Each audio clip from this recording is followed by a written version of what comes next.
I was serving in the US Navy at the time. 3 other sailors were doing something that no one should ever do to another person.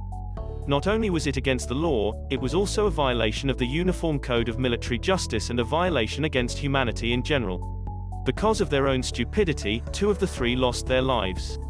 When I stumbled upon the situation, I had to make a split-second decision on what to do and who to save. I saved the innocent civilian, and that led to the unintentional deaths of 2 US Navy sailors. Unfortunately, at the time I was drunk on alcohol, stoned on marijuana, high on cocaine, and my urine test provided the proof.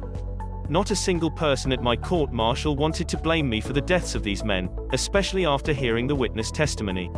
But the parents, who apparently had gone to government officials who they either knew or contributed campaign funds to, put pressure on the military to make sure someone paid for the deaths of their sons. At the rank of E5, Machinist Mate Petty Officer 2nd Class, I was the perfect sacrificial lamb, especially since I had all those drugs in my system. A plea deal was worked out in my favor.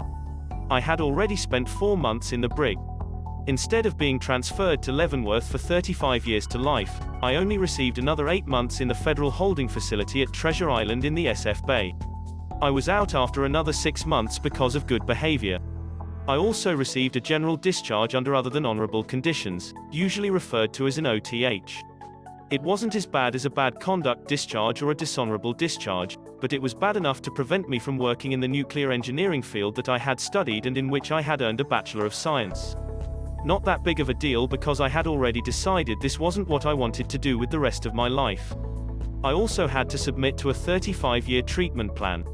This treatment plan included twice-weekly court-mandated group counseling sessions and a yearly psychological review of my progress in dealing with my anger issues and my emotional breakdown. Trying to say that I had an emotional breakdown is a joke because I am about as close as a person can get to being an emotionless psychopath without actually being one. The treatment plan also included court-mandated random urinalysis testing. A couple of times a year I submitted to the test so they could see I wasn't drinking or using cocaine.